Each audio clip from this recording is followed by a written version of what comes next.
Bienvenidos a esta entrevista especial dentro de nuestro proyecto Desafío ELA, una iniciativa que busca concienciar, visibilizar y apoyar la investigación de la ELA. Es una enfermedad devastadora que, sin embargo, no ha logrado apagar ni la esperanza ni la determinación de aquellos quienes la enfrentan. Hoy tenemos la suerte de poder contar con Aníbal. Hola Aníbal, buenos días. Encantado de estar contigo, Irma, y gracias por invitarme. Aníbal es un luchador, padece de la enfermedad ELA. Sí. Y ha venido aquí a contarnos un poco su historia. Sí, bueno, desgraciadamente soy paciente de la enfermedad. En mi caso va despacio, llevo ya 6 años con ella. Solo me está afectando a la parte de movilidad, no me está afectando ni a respiración ni a deglución. Y bueno, soy un caso especial porque no es el día a día de la enfermedad, no es como suele cursar, cursa muchísimo más virulentamente, con unas esperanzas de vida en torno a 3 años y por tanto dentro de la enfermedad me siento uno de los privilegiados. Lo que nos gustaría con tu testimonio es acercarnos un poco más a la realidad de esta enfermedad, entender sus retos y sobre todo poder aprender de su fortaleza. Mira, la enfermedad en sí lo que hace es ir paralizándote el cuerpo, dependiendo de cómo te afecte, si te afecta a movilidad, a deglución, a respiración, y su curso es ir parándote y postrándote en cama, si tienes problemas de respiración haciendo tráqueos, provocando tráqueos o de deglución, también digamos corrigiendo esas carencias que vamos a tener con temas de movilidad, pues al final sillas de ruedas y luego pues bueno, cuando ya no es posible pues estamos postrados en cama con toda la aparatología que se necesita para el cuidado del enfermo, que en muchos casos es inviable para las familias poder sufragar todos los gastos que la enfermedad conlleva, lo cual no quita que los enfermos sigamos teniendo o intentando tener esperanza de vida. Pues muchas gracias Aníbal por tu testimonio, luego continuaremos también hablando de esto, pero vamos a presentar también a nuestros investigadores que tenemos aquí hoy con nosotros, del Laboratorio de Investigación en ELA, del Instituto de Investigación I+12 del Hospital 12 de Octubre. Sois un equipo de científicos que no os cansáis de trabajar para poder desentrañar los misterios de la ELA y sobre todo también poder dar soluciones para que los pacientes puedan tener un futuro mejor. Vuestra labor es esencial, ¿no?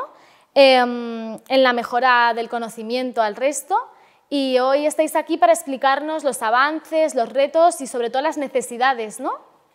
Sí, tenemos un pequeño laboratorio de investigación, somos todos los componentes del laboratorio, bueno, aproximadamente, y intentamos avanzar en el conocimiento de la enfermedad, mejorar bueno, las características, sobre todo diagnósticas de los pacientes y cómo poder hacer su seguimiento, y entender también que la ELA no es una enfermedad única para todo el mundo exactamente igual, sino que hay diferentes tipos y entender desde el punto de vista molecular cómo podemos compartimentalizar y distribuir los grupos para poder estudiarlos mejor.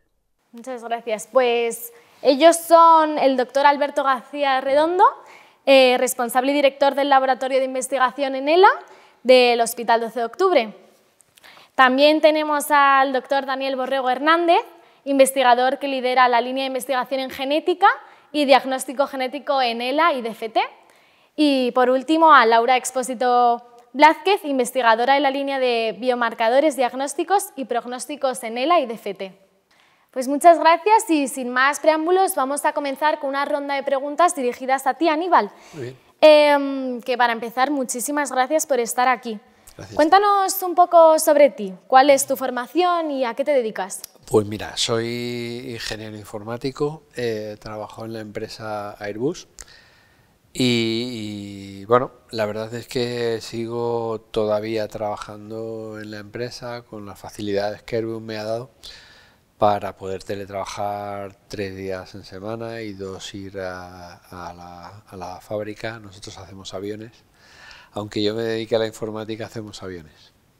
Y Aníbal, en relación con el diagnóstico que te han dado de la ELA, sabemos que el inicio de la enfermedad se da mucho antes de recibir el diagnóstico, ¿no? ¿Cuáles crees que fueron tus primeros síntomas que percibiste en la enfermedad? Sí, pues mira, realmente no eres consciente de lo que está pasando en tu cuerpo. Yo, después de recibir el diagnóstico, a mí me empezó todo porque me empezó a fallar la pierna derecha, no me salía cuando intentaba dar el paso, pero es cierto que llevaba ya tiempo que me iba como chocando. Cuando pasas por una puerta, te das con la puerta y ¿qué piensas? Joder, estoy tonto, me voy chocando. Bueno, pues yo después de recibir la enfermedad, el diagnóstico de la enfermedad, digo, joder, pues a lo mejor estaba ya empezando a aparecer la enfermedad. Mi pierna estaba fallando aunque salía, y esa pérdida, entre comillas, de equilibrio ya era provocada por la enfermedad. Pero yo te hablo de un año antes del diagnóstico, ¿eh? O sea que es posible que no seamos conscientes de que algo está empezando hasta que lo tenemos encima. Porque el retraso diagnóstico suele ser muy largo en esta enfermedad y es un proceso muy complejo y personal para cada paciente. ¿Cómo fue el proceso de recibir el diagnóstico? Pues mira, en mi caso, yo creo que vuelvo a ser una excepción, pero quizá por cabezonería. Yo estaba de vacaciones cuando empecé con esto de la pierna que te digo.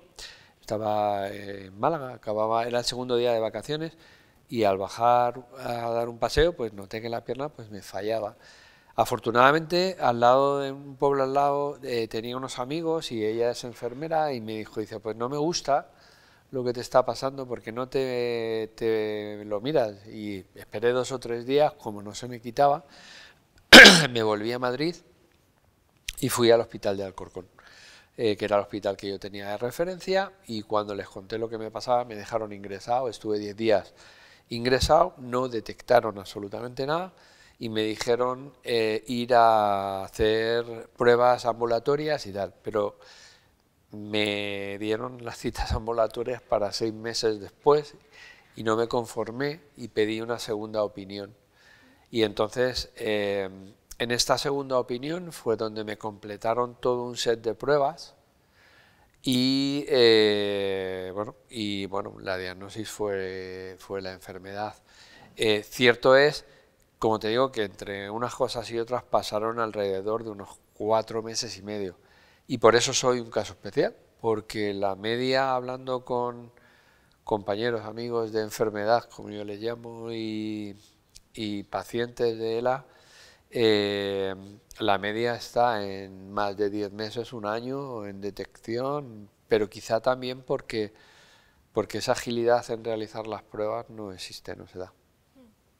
Desde que se han iniciado los síntomas de esta enfermedad, ¿en qué sentido has notado que tu día a día ha ido cambiando? ¿En el sentido laboral, familiar, social? Hay un punto principal y es el cansancio diario, ¿vale? La acumulación de cansancio, es decir, yo intento hacer el mismo día normal que hacía antes y no puedo seguir ese ritmo normal. Y es un problema que se genera con la relación con los demás, porque te ven bien, pero no son conscientes de que tienes una enfermedad y tienes que ir a un ritmo un pelín menor, ¿vale? En mi caso, bueno, sobre todo la imposibilidad de moverme de forma normal, ágil, el desequilibrio, incluso también, por qué no decirlo, carencia cognitiva. No respondo de la misma forma que respondía antes, pero por lo demás los enfermos tenemos que tirar para adelante, tenemos que empujar, tenemos que curarnos. Entonces, bueno, pues hago la vida normal más lenta. ¿Y cuáles crees que han sido los mayores retos a los que te has enfrentado desde el diagnóstico? entender lo que está pasando, sobre todo, entender lo que está pasando, porque al final dices, ¿qué he hecho yo o qué he hecho mal para tener esta enfermedad? No hay una respuesta a esta pregunta. Tienes que somatizarla, tienes que entenderla, tienes que entender que la situación ha cambiado de la noche al día, ¿vale? Y tienes que seguir un poco asumiendo que eres un enfermo, que estás día a día añadiendo limitaciones a tu vida, pero que tienes que disfrutar de tu vida de la misma forma, con lo cual tienes que seguir. En una enfermedad con diagnóstico y pronóstico como la ELA, normalmente los pacientes tienden a buscar la mejor ayuda, cueste lo que cueste, y la mejor atención. ¿Nos podrías decir cómo valorarías el proceso de seguimiento en el Hospital 12 de Octubre con el doctor Esteban y Pilar Cordero? Pues mira, yo realmente solo tengo buenas palabras, pero te matizo porque te digo esto. Desde la Asociación Adela, que fue un poco la que encauzó, pues digamos, mi tránsito de ser una persona sin la enfermedad a ser un paciente de ELA, ellos me ayudaron y bueno, pues pusieron en mi conocimiento ciertas unidades que, bueno, pues que funcionan bastante bien. Entonces, a mí me gustó mucho como la primera vez que fui, cómo trabajaron, y yo pedí un traslado de digamos, mi historia para trabajar con ellos. Yo solo puedo tener palabras de agradecimiento con ambos dos, es decir, no solo con el doctor Esteban y con Pilar, sino con toda la gente que está por detrás. Me consta y soy consciente de que el hospital está muy masificado, tiene mucho trabajo, pero hay una cosa, y es que los enfermos de ELA tampoco tenemos mucho tiempo, ¿vale? Por lo que te he comentado antes, y intentar llevar las dos cosas, es decir, la atención a este tipo de enfermos y el día a día del hospital con la vorágine de enfermos que tienen de otras patologías, es muy difícil. Entonces ellos trabajan duro en conseguir, pues, agilizar las distintas ramas que nos tratan, digamos, ¿no? Entonces, ten en cuenta que un enfermo de ELA no solo habla con el neurólogo, habla con el logopeda, habla con el neumólogo, con todos, o sea, con todos. Entonces, ellos gestionan muy bien toda la parte de citas, de agilidad, de que un enfermo que venga de donde venga, el día que venga tenga todos los tratamientos y todos los especialistas que le tienen que ver. Está muy bien. Muchas gracias. Les doy por mí y por todos los enfermos que estamos ahí.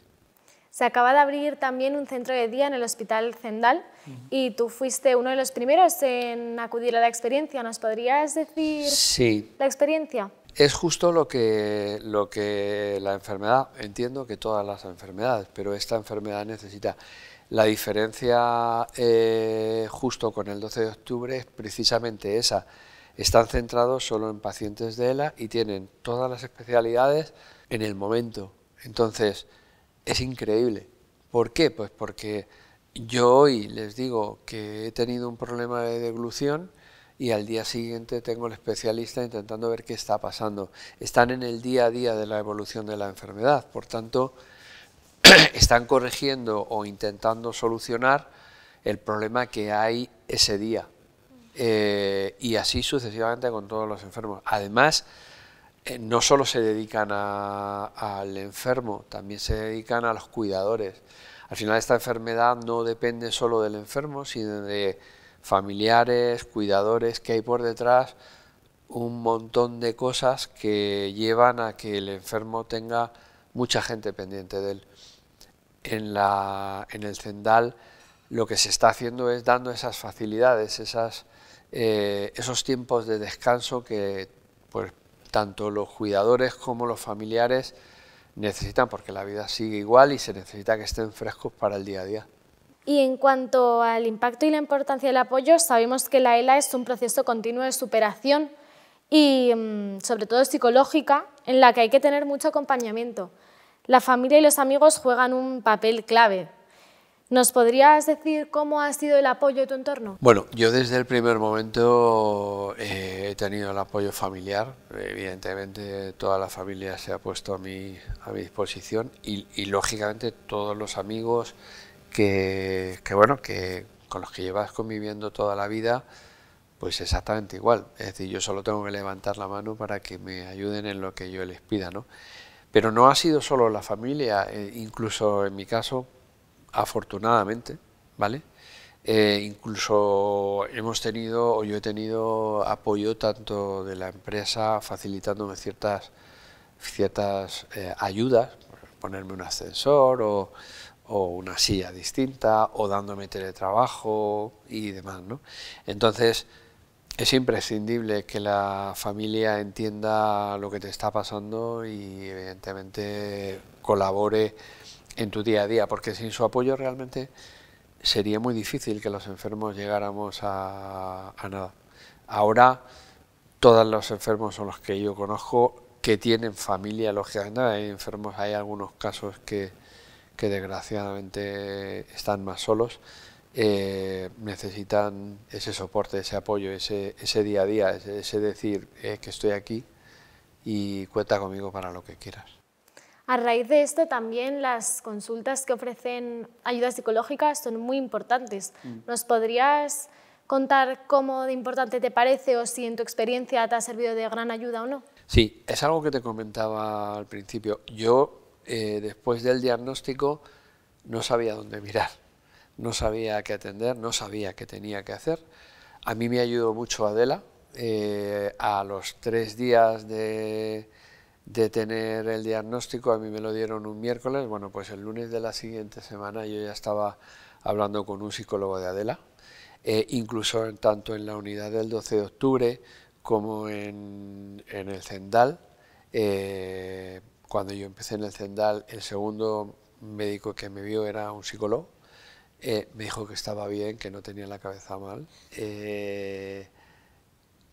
Es imprescindible su ayuda. Yo estuve, por mi forma de ser, quizá a lo mejor poco tiempo necesitando su ayuda, pero al principio es imprescindible porque sin él te puedes meter en un pozo un pozo de pena, ¿no? De decir, ¿qué he hecho yo para merecer esto? ¿Qué hago ahora? ¿O tengo ganas de morirme? Y realmente la vida sigue. Y tienes que afrontarla y tienes que pelear por salir de esto de la mejor manera. Y además es que es bonito seguir viviendo, ¿no? Entonces, innecesario. Entonces, yo a toda la gente que tenga cualquier duda o que tenga le aconsejo que vaya, que hable, que sea sincero, que cuente lo que está pensando. ¿Qué le dirías a todas aquellas personas que acaban de recibir el diagnóstico? Que como mucho le den vueltas 3 días. Al cuarto ya tienen que seguir viviendo. Y la labor de las asociaciones, investigadores y también eventos como este a favor de la lucha contra la ELA, ¿cómo lo ves? ¿Piensas que están haciendo una labor por intentar dar visibilidad a esta iniciativa? Mira, la visibilidad es imprescindible. Hace 3 meses en el Congreso de los Diputados se ha aprobado la ley ELA, ¿vale? Ley ELA que todavía no está dotada con medios económicos, esperamos que pronto consigamos que esto esté funcionando, estoy seguro que sí, pero que sin todos estos eventos, sin toda esta visibilidad, sin toda esta información que se está dando sobre la enfermedad, hubiera sido imposible sacarla adelante. Hemos estado muchas organizaciones, Adela entre ellas, intentando sacar adelante la ley, pero no solo la ley para que, digamos, se hagan cargo de una serie de cuidados imprescindibles para los enfermos de ELA, sino para que haya también unas dotaciones económicas que sirvan para que equipos como el que nos acompaña hoy, gracias chicos, puedan seguir trabajando, porque ellos son la esperanza. Un enfermo de ELA puede querer seguir viviendo, pero para poder seguir viviendo necesitamos una esperanza, y una esperanza es que ellos trabajen, tengan medios y puedan conseguir lo que todos queremos, que es una pastillita verde, va a ser verde la pastilla que cure la ELA, y nos la podamos tomar y consigamos que todo vaya bien. Sí, es cierto que muchas veces a estas enfermedades raras no les suelen dar mucha visibilidad. Entonces, ¿qué crees que hace falta para que esta enfermedad tenga la visibilidad que se merece? Desgraciadamente hay muchas enfermedades raras que afectan, igual que la ELA, a muy poco volumen de gente. En España somos 4.000 enfermos de ELA, ¿vale?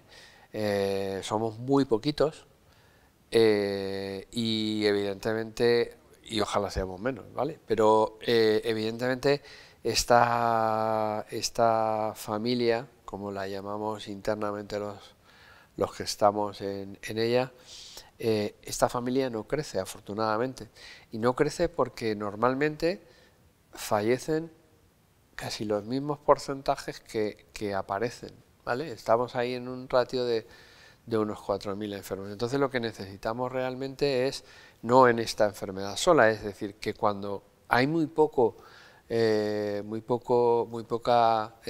digamos, población que esté afectada, pues se analice cuáles son las causas de esa poca población y se dé visibilidad de que hay un catálogo de enfermedades que no por ser minoritarias son menos importantes y que hay que trabajar sobre ellas porque cualquiera de ellas puede ser resuelta si hay investigación. Es que la investigación es base para que un país se le considere evolucionado socialmente, ¿no? Entonces yo creo que visibilidad para entender cuáles son las necesidades y medios para poder investigar sobre ella, pues es imprescindible en cualquier sociedad. ¿Y cómo crees que las personas que nos están viendo nos pueden ayudar a dar también visibilidad a la ELA? Simplemente interesándose por qué pasa con ella, entendiendo cuáles son las pautas que tiene, cómo funciona, y apoyando todas las iniciativas que de forma altruista pueden apoyar. Al final, dando visibilidad a las cosas y apoyando con pequeños esfuerzos, al final se consigue que los equipos de investigación y que las asociaciones que están trabajando, y ahora un poco el gobierno también, sean conscientes de las necesidades que hay, sean conscientes de qué pueden hacer ellos y empujando, pues simplemente consigamos que los enfermos puedan vivir un poquito mejor. Sí. ¿Y en qué lugar situarías en la investigación la ELA en el mundo de la ELA? Es decir, ¿qué prioridad crees que tiene? Mira, para mí es una prioridad importante el que el enfermo esté cuidado, ¿vale? Partimos de, primero tienes que estar viviendo bien para que cuando llegue el día de poder intentar curarte, te cures, ¿vale? Por tanto, lo primero que tenemos que hacer es lo que tenemos entre manos, es tratar al paciente. Pero para mí un porcentaje importantísimo es dotar a los equipos con medios para poder estar investigando. Una investigación exitosa es rentable. Para que sea exitosa tienes que dotarla de medios que consigan dar capacidades de solución. Entonces dice, ¿es importante la investigación? Es súper importante. Todos los enfermos, la luz que tenemos al fondo es que funcione alguna de las investigaciones que se están haciendo.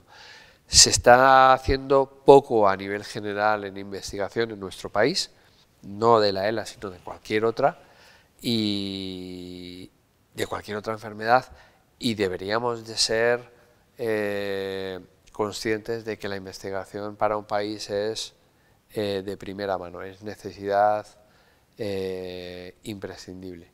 Muchas gracias, Aníbal. Es muy importante el mensaje que estamos enviando hoy. A ti por digamos, hacer tan fácil la entrevista y bueno, pues simplemente agradecerte que esta visibilidad que nos das a los enfermos de ELA, a la asociación, pues a todos, pues repercuta un poco en que un trocito del bien que tenemos por tu entrevista. Muchas gracias. Muchas gracias, Aníbal. Ahora vamos a pasar a hacer unas preguntas a los investigadores. ¿Cómo veis la evolución de la investigación de la ELA? ¿En qué líneas de estudio estáis trabajando en el Instituto I+12? Bueno, la ELA ha evolucionado muchísimo en todos los aspectos. Primero porque ahora la sociedad conoce la enfermedad. Cuando yo empecé en esto hace ya casi 30 años, ni muchísimo menos era así. Esto es así igual exactamente en todo el mundo, por varias razones, ¿no? Porque todos recordamos el cubo de agua helada de hace unos años, que eso también generó que la mayor parte de la sociedad, fue el primer hito que generó que la mayor parte de la sociedad hablara de la enfermedad, ¿no? Y la palabra ELA ya la conoce todo el mundo. Entonces, ahora existen laboratorios en todas partes del mundo, en los países desarrollados, por supuesto, y la investigación ha evolucionado muchísimo. Se han realizado más de 50 ensayos clínicos en la enfermedad potentes, muchísimos más de segunda clase, de segundo tipo, digamos. Se están estudiando líneas que ni se pensaba que estaban relacionadas con la enfermedad hace 20 años. Existen ya algún tipo de tratamiento específico para un subgrupo de pacientes, para subgrupos de pacientes, y cada vez se sabe más relacionado con cómo la enfermedad en realidad es un conjunto de enfermedades desde el punto de vista molecular, ¿no? Aunque la sintomatología de todos los pacientes sea similar. Nosotros en el laboratorio trabajamos en dos líneas de investigación fundamentalmente para comprender las causas de la enfermedad. La única causa conocida es la genética, características genéticas, alteraciones en la secuencia del ADN, por decirlo sencillamente, que están relacionadas directamente con la enfermedad y se ha entendido a lo largo de los últimos 30 años que se conoce la primera. Y por otro lado, la búsqueda de biomarcadores, que los biomarcadores es un poco algún dato, una molécula, o también pueden ser características externas o incluso un test que te diga si la enfermedad aparece o si progresa, ¿no? Nosotros biomarcadores, todo el mundo conoce biomarcadores de otras patologías, por ejemplo, de la diabetes. El hecho de que tengas la glucosa elevada, eso es un biomarcador que te indica que tienes diabetes o que eres susceptible de tener diabetes. O el colesterol elevado es un factor de riesgo, es un marcador de que con el paso del tiempo puedes llegar a tener una enfermedad cardiovascular. Es esto lo que estamos buscando, es el colesterol o la glucosa de la ELA, ¿no? Esas son nuestras dos líneas de investigación principales y últimamente nos hemos metido también en la parte de tratamientos intentando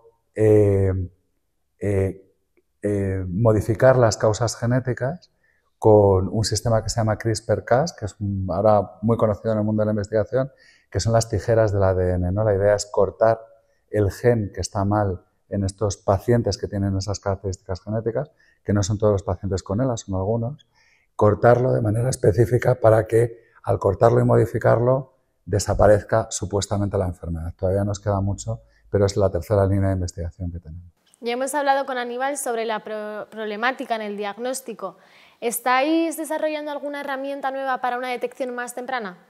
Sí, como ha comentado Alberto, los biomarcadores, que serían moléculas o características propias de la enfermedad y de forma específica, ayudarían a reducir este retraso diagnóstico. Aníbal nos ha contado su trayectoria desde que inició los síntomas hasta que se diagnosticó la ELA, y es una realidad que en todos los pacientes pasa mucho tiempo, pasan por muchas consultas, y es importante encontrar esa molécula que ayude a retrasar el diagnóstico para reducir la incertidumbre del paciente y los familiares, para facilitar la inclusión de los pacientes en ensayos clínicos de forma temprana y, por otro lado, también para reducir la carga del sistema de salud, porque es una realidad que, por ejemplo, los pacientes con inicio en las extremidades son frecuentemente derivados a traumatólogos, o los que presentan inicio vulvar, que es fallos en la deglución o en el habla, a otorrinolaringólogos. Entonces, buscamos reducir ese retraso diagnóstico y facilitar dar un diagnóstico temprano de la enfermedad. ¿En qué punto se encuentran las investigaciones sobre tratamientos que puedan ralentizar el avance de la enfermedad? Ha evolucionado mucho, como te he comentado antes, hay muchísimos ensayos clínicos, pero probablemente de lo que está teniendo ahora mismo más relevancia y que sobre todo la comunidad de la ELA en general, tanto los pacientes como familiares y todos los científicos estamos pendientes, es de estos tratamientos que están apareciendo específicos para una característica molecular concreta. Se acaba de aprobar un fármaco en Europa, está ahora en fase para generarlo y dárselo a todos los pacientes que puedan ser susceptibles de este tratamiento dentro de nuestro país, en España.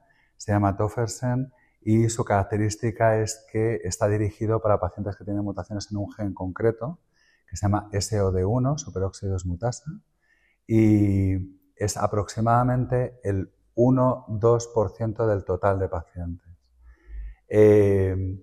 La idea es que tratando con este tipo de fármacos, que son fármacos muy novedosos, relacionados con la tecnología del ARN, muy relacionada con todo esto que hemos conocido de las vacunas de la COVID, ¿no? Bueno, el mundo del ARN se está desarrollando mucho ahora mismo y se dirigen directamente contra el gen que está mutado en este tipo de pacientes concreto e impiden que se exprese la proteína que está mutada y que funciona mal o que está mal estructurada en estos pacientes.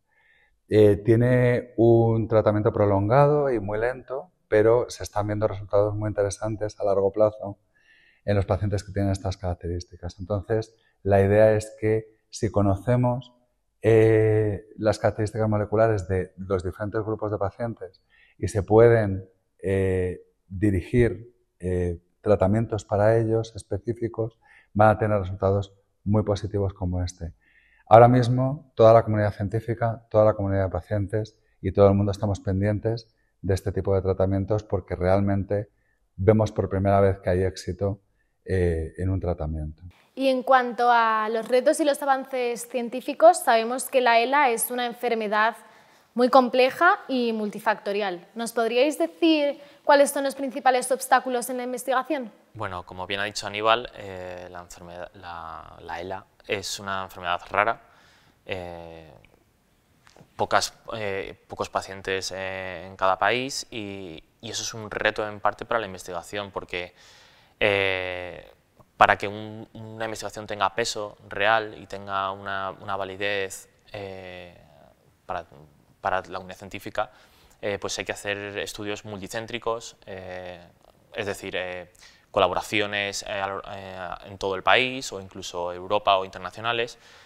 Y esa es la tendencia a la colaboración internacional para unos datos más robustos y que la investigación pueda ser más factible de transferir a un posible tratamiento hacia los pacientes. Bueno, aparte, bueno, lo que venimos un poco hablando, la parte económica es bueno, uno de los mayores retos a los que tenemos que enfrentarnos los investigadores y bueno, también los pacientes obviamente, pero en este caso pues los investigadores pues, bueno, tenemos unas carencias bastante elevadas y bueno, es verdad que es un trabajo muy vocacional, ser investigador como maestro o profesor, bueno, pero bueno, no se puede vivir solo de la vocación y necesitamos una estabilidad para poder llevar a cabo proyectos interesantes a largo plazo y que puedan evolucionar dependiendo de los resultados que se van encontrando. Darnos estabilidad a un laboratorio implica investigaciones mejores y no para nosotros solamente, obviamente, siempre pensando en el beneficio de todos los pacientes. Sí. ¿Existe alguna marca propia de la ELA que sea útil para el desarrollo de la investigación? Bueno, sí, existe una marca patológica común al 97% de los pacientes de ELA, que es una proteína que se llama TDP43. de forma mayoritaria y general se localiza en el núcleo, pero en la ELA esta proteína sale del núcleo hacia el citoplasma y produce la muerte de la neurona motora. Entonces, un posible abordaje de la enfermedad y que sería de forma global, cubriendo ese 97% de los pacientes, sería frenar que esta proteína saliera del núcleo hacia el citoplasma. De hecho, hay ya moléculas en desarrollo como tratamiento. Se ha hablado mucho de la importancia del diagnóstico genético de la ELA. ¿Cuánto diríais que influye la genética? Bueno, para mí es una de las claves, tanto para el paciente como para la investigación y, bueno, obviamente en el diagnóstico. A ver, todos los pacientes quieren tener una causa conocida. Aunque no sirva de nada saberlo, o casi de nada, porque es verdad que en los últimos años con los ensayos clínicos dirigidos de terapia génica, sí que, bueno, entrar en un ensayo clínico siempre te da un extra de motivación o de moral, o es algo que independientemente de lo que te vaya luego a suponer de beneficio real un ensayo, a ti te da una esperanza como paciente en una enfermedad como la ELA. Entonces, por esa parte, creo que es primordial un diagnóstico genético rápido, porque además los ensayos clínicos piden generalmente que estés en las primeras etapas del desarrollo de la enfermedad. Si tienes una de estas mutaciones, como ha dicho Alberto, en SOD1, en C9orf72 y bueno, FUS, bueno, son genes típicos de la ELA. Entonces, por una parte, es orientado al diagnóstico y al paciente, y por otra parte, tiene que quedar claro para todos los pacientes y para toda la sociedad que una enfermedad hereditaria y una enfermedad genética no es lo mismo. No podemos mezclar los dos conceptos. Hereditario significa que la enfermedad pasa de generación en generación, y genético implica que hay un factor genético conocido o desconocido que ese paciente concreto sufre, o sea, tiene P en su ADN, pero no tiene por qué ser transmisible de generación en generación. Entonces, por lo tanto, no todos los pacientes que tienen una causa genética son familiares. Es verdad que va a existir ese miedo en el paciente, es inevitable. Si te detectan una mutación, lo primero es, bueno, hacer un consejo genético y bueno, darle la posibilidad de que a sus descendientes les puedan hacer también la prueba para ver si tienen esa mutación, para la tranquilidad de la familia, pero puede ser esporádico. O sea, conocemos el 70% de las causas genéticas de los casos familiares y un 10-15% de las causas genéticas de casos esporádicos. Es verdad que es un poco difuso ese concepto y entiendo que genere confusión, pero tiene que quedar claro que no tener una causa genética puede implicar una herencia. ¿Qué opciones diríais que ofrece la medicina personalizada en este campo? Bueno, es la base de la medicina hoy en día, en todos los aspectos. En oncología, en el campo de la oncología es como más en el campo en que más se está desarrollando, como toda la investigación. Pero también lo estamos viendo en el mundo de las enfermedades neurodegenerativas y es un poco el ejemplo que he puesto antes. Existen fármacos que ya se sabe que son efectivos, específicos para un subgrupo de pacientes que tienen unas características moleculares. Si personalizamos la medicina, si personalizamos el tratamiento, si personalizamos el seguimiento del paciente, si entendemos cuáles son sus características específicas, digamos, esos subgrupos de ELA que ya he hablado de ellos varias veces, vamos a llegar mucho más lejos, si no es imposible.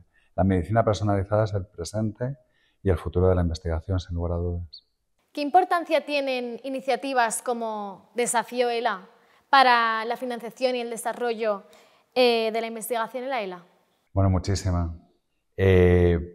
Desafío ELA, que está organizado por Nuria y Lorena, que son ahora ya compañeras y amigas. Empezó Nuria con nosotros en el laboratorio haciendo un trabajo fin de grado.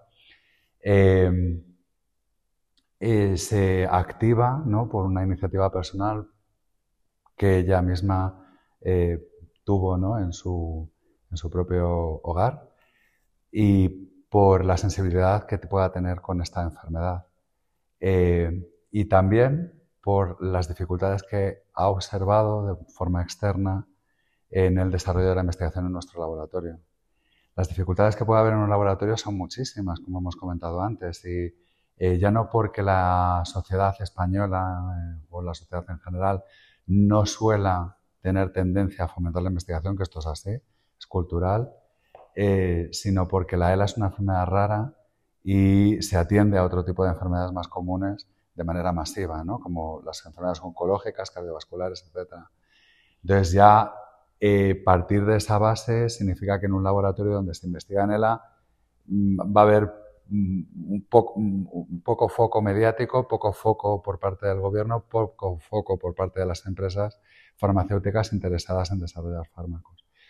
Pero es que además la gestión de la investigación es muy compleja y esto supone que bueno, pues existe una serie de leyes genéricas de las administraciones públicas, la ley de compras, la ley de contratación, que impiden que se pueda desarrollar un proyecto de investigación de manera flexible. Para esto existen las fundaciones de investigación biomédica que se han implantado en los diferentes hospitales y en las universidades también, para gestionar de manera independiente el dinero de investigación que llega a estas macroentidades, independiente del resto del dinero público, ¿no? En nuestro caso, tenemos un proyecto bueno, pues, apoyado por la Comunidad de Madrid a través del Ministerio de Sanidad, que ha estado gestionando la fundación. La fundación tiene una capacidad de gestión un poco más flexible. No es que se salte estas leyes, la ley de compras, ni muchísimo menos, ni la ley de contratación, pero sí que permite hacer cierto tipo de contratos con mayor flexibilidad. El año pasado este proyecto, el Ministerio de Sanidad exigió que lo tenía que gestionar directamente el hospital, y desde entonces nuestro compañero Daniel no tiene contrato desde marzo del año pasado, porque aunque el dinero del proyecto está y se encuentra dentro de la capacidad del hospital, no pueden realizar el contrato porque Hacienda no lo permite por esta ley de contratación. Entonces esto impide que al final el laboratorio funcione de una forma normal, de una forma continuada, que haya una carrera científica y progresiva para cada una de las personas que trabajamos en investigación. Impide el desarrollo de ciertos proyectos porque en el momento que esto ocurre, pues evidentemente se paraliza una línea de investigación. Impide todo y por supuesto que iniciativas de este tipo, gracias a personas como Nuria y Lorena, pueden hacer que tengamos un respiro y podamos retomar esta línea y poder volver a contratar a quien lo merece y poder continuar con la investigación. Son esenciales, gracias, no solamente desde el punto de vista económico, sino por la difusión y cómo puede llegar el mensaje a la sociedad de, bueno, pues, de la importancia y la relevancia de la investigación en una enfermedad como la ELA, que al final es una enfermedad poco frecuente y muy poco apoyada en general. Sí, ¿qué barreras existen para conseguir más recursos y cómo nosotros como sociedad podemos ayudar a impulsar la investigación? A nivel económico, es cierto que se destina poca financiación a la investigación a nivel nacional, europeo, tanto por parte de entidades públicas como privadas, pero cuando hablamos de una enfermedad rara como es la ELA, esta financiación es todavía menor, porque generalmente el reparto económico se hace en función de datos de prevalencia. Eso por un lado. Por otro lado, para conseguir esa financiación hay bastante trabajo detrás, que es redactar proyectos, establecer cronogramas de trabajo, hacer memorias económicas muy detalladas para hacer esa gestión de recursos que comentaba Alberto. Y lo que él ha dicho, que después de que, una vez que se consigue esa financiación, después de que hayan rechazado X número de proyectos, esa gestión de la financiación no es fácil porque el dinero de investigación está sujeto a leyes muy específicas que obviamente están hechas para favorecer la investigación, pero también en parte paralizan o enlentecen el desarrollo científico. Y ya por último, pues un poco para comentar lo que ha mencionado Dani y Alberto, a mí hay una frase de Severo Ochoa que me gusta mucho, que es, en principio, la investigación requiere de más cabezas que medios, y creo que no sirve de nada, tampoco quiero dar este mensaje, pero creo que es necesario esas cabezas antes que los medios, porque los medios sin cabezas que piensen, sin personas que desarrollen esa investigación, no van a dar ningún fruto. Entonces, la carrera investigadora a nivel personal es dura, es complicada, requiere de sacrificios, pero también creo que somos personas que estamos volcadas al 100% en ello y que queremos seguir adelante, y creo que es importante dar este mensaje.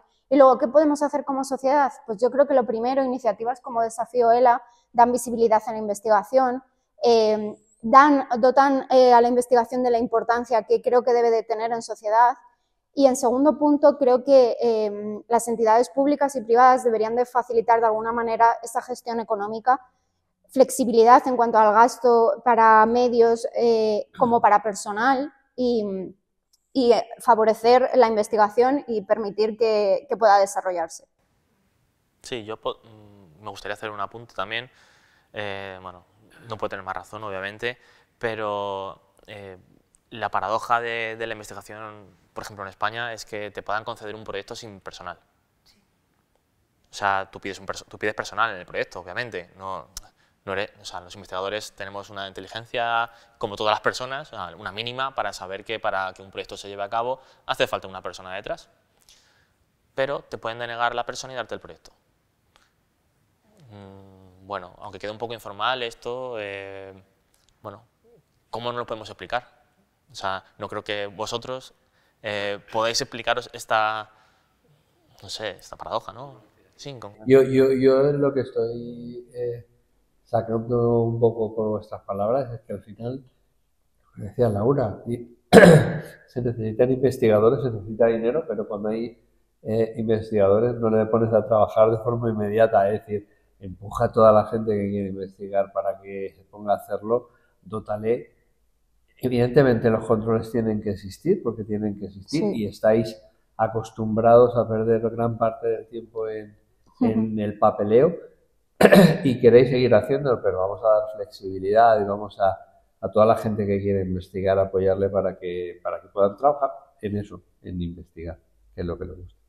Totalmente. Y bueno, como último apunte, que no nos echen de España a los investigadores, que no intenten siempre que nos hacemos doctores de una tesis doctoral, que no sea la primera pregunta de ¿y ahora te vas a otro país? Con lo que cuesta formarnos en las universidades, es dinero público también. O sea, hay una inversión muy grande de toda la sociedad en formarnos, en hacernos con una experiencia, y se nos incita una y otra vez en tenéis que iros unos años para luego volver, porque fuera de España estamos mejor valorados, nos valoran muchísimo y nos contratan con mucha más, o sea, nos ofrecen trabajo y mejor pagado, por supuesto. Y luego, dentro de 5 o 6 años, venid y pedid aquí proyectos con lo competitivos, que son muy difíciles de conseguir, aunque tengas un currículum extranjero buenísimo, como conocemos muchísimos casos personales. Entonces, cuidadnos y permitir que haya una carrera investigadora. Permitir que la evolución que hemos tenido aquí, en mi caso, en 9 o 10 años, se quede con los pacientes de ELA y nos permita que este conocimiento se transfiera de una manera más efectiva. ¿Hay algo esperanzador en el horizonte para los pacientes de ELA? ¿Se pueden hablar de avances concretos para esta esperanza? Como han hablado ya mis compañeros, Laura y Alberto, hay un avance. Siempre cuento esta anécdota porque me parece impactante. Hace 10 años, en un congreso europeo, en Calais, éramos apenas 200 personas asistentes al congreso, y en el último, en Estocolmo, este año pasado, éramos casi 1000 personas, más gente online. Que claro, después de 10 años ahora sí hay cosas online, ¿no? Entonces, al final pasamos de 200 a 1200, 1300 investigadores, médicos, enfermeros, psicólogos, no me quiero dejar a nadie, pedagogos, y perdón quien se me olvide, bueno, farmacéuticas que apoyan la investigación en ELA. Entonces, ver ese crecimiento, obviamente, y formar parte de ese, aunque seamos un pequeño granito de arena, bueno, te enorgullece y ves que realmente se está trabajando, aunque quede muy oscuro y muy desaparecido de la sociedad estos avances, y hay terapias génicas dirigidas que están en ensayos clínicos para varios genes, el fármaco Tofersen para los pacientes con SOD1 positivo.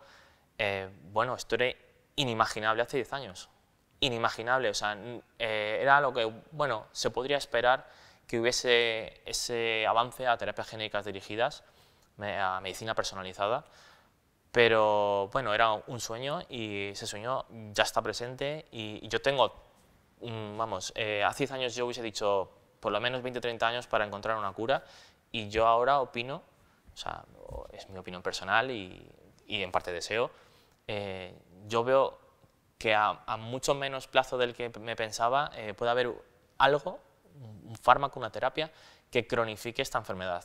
A lo mejor no obviamente que alguien pueda recuperar la movilidad, pero sí que pueda pararse y que bueno, como la esclerosis múltiple, puedan vivir prácticamente la totalidad de su vida con la enfermedad. Es mi deseo y de verdad que considero que no queda tanto y no es por ser halagador con los pacientes ni nada, es lo que realmente pienso. Ojalá, ojalá tengamos suerte y podamos contar con la pastilla esta que juntaba hace un rato verde. Verde, ¿no? La pastilla verde. Tiene que ser verde. Y si no la pintamos. Si no la pintamos, sí, sí. Muy bien. Pues yo creo que debemos fundamentalmente dar gracias, ¿no?, por este tipo de iniciativas siempre, porque son muy positivas para todos, para la sociedad en general, pero desde luego para el mundo de la ELA, que necesita tanta visibilidad y tanto apoyo.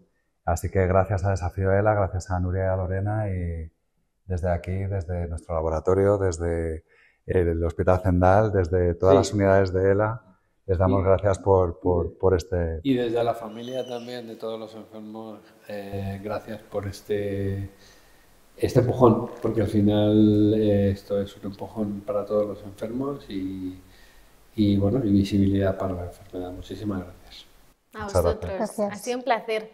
Hemos podido ver hoy que la ELA es un desafío enorme, pero que no se lucha solo. Y desde la voz de los pacientes, como el trabajo incansable de los investigadores, pues cada esfuerzo suma algo. Pues muchas gracias a todos vosotros por venir hoy aquí y dar vuestros testimonios.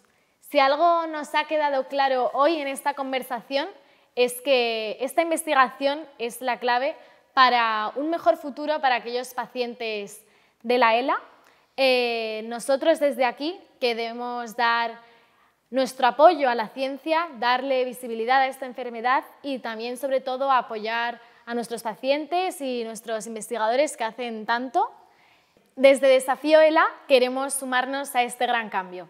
Muchísimas gracias, Aníbal, por venir hoy, por tu valentía y por tu testimonio. También muchísimas gracias a vosotros, investigadores, por vuestro compromiso que hacéis desde el I+12. Y también muchísimas gracias a todos los que nos veis en casa y queréis uniros a esta gran causa. Seguiremos informando con muchas más iniciativas en Desafío ELA.